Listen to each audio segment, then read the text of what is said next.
एक दिन गौतम बुद्ध से उनके शिष्य ने कहा कि मेरा आपसे एक निवेदन है। गौतम बुद्ध ने कहा कि बताओ, तुम्हारा निवेदन क्या है?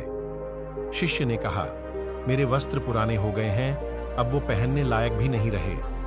क्या आप मुझे नए वस्त्र देने का कष्ट कर सकते हैं? गौतम बुद्ध ने उनके शिष्य के वस्त्र देखे। सच में वे बहुत पुराने हो गए थे। इसीलिए बुद्ध ने एक अन्य शिष्य को आदेश दिया कि तुम इन्हें नए वस्त्र दिलवा दो।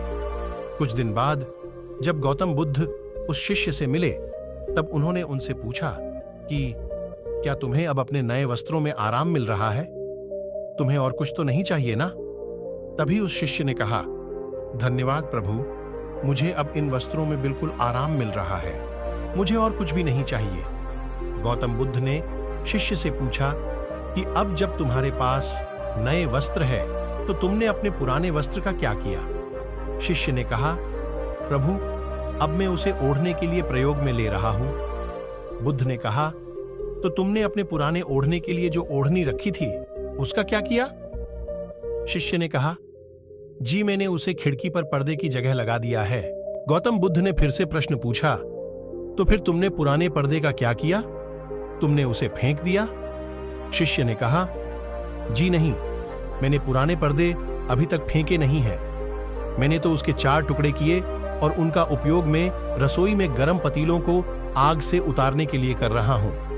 बुद्ध ने पूछा, तो फिर तुमने अपने रसोई के पुराने कपड़ों का क्या किया?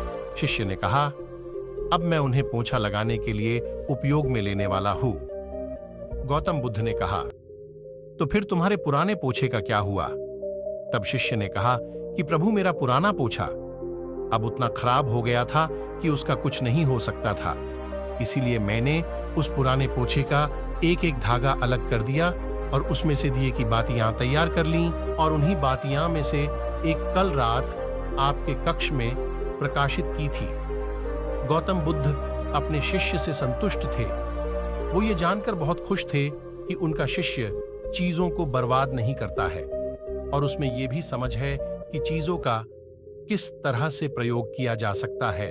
आज के जमाने में जब प्राकृतिक संसाधन दिन प्रतिदिन कम होते जा रहे, तब ऐसे समय में हमें यही कोशिश करनी चाहिए कि हम कैसे चीजों को बर्बाद होते हुए रोक सकते हैं और उसका सही से इस्तेमाल कर सकते हैं। हम सब मिलकर अपने छोटे छोटे प्रयत्नों से और चीजों को बर्बाद न करके इस धरा को बचा सकते हैं। अगर आपको हमारी स्टोरी गौतम बुद्ध और उनका शिष्य इंस्पिरेशनल स्टोरी इन हिंदी अच्छी लगी हो तो अपने दोस्तों के साथ भी शेयर कीजिए और कमेंट में जरूर बताइए कि कैसी लगी हमारी ये कहानी।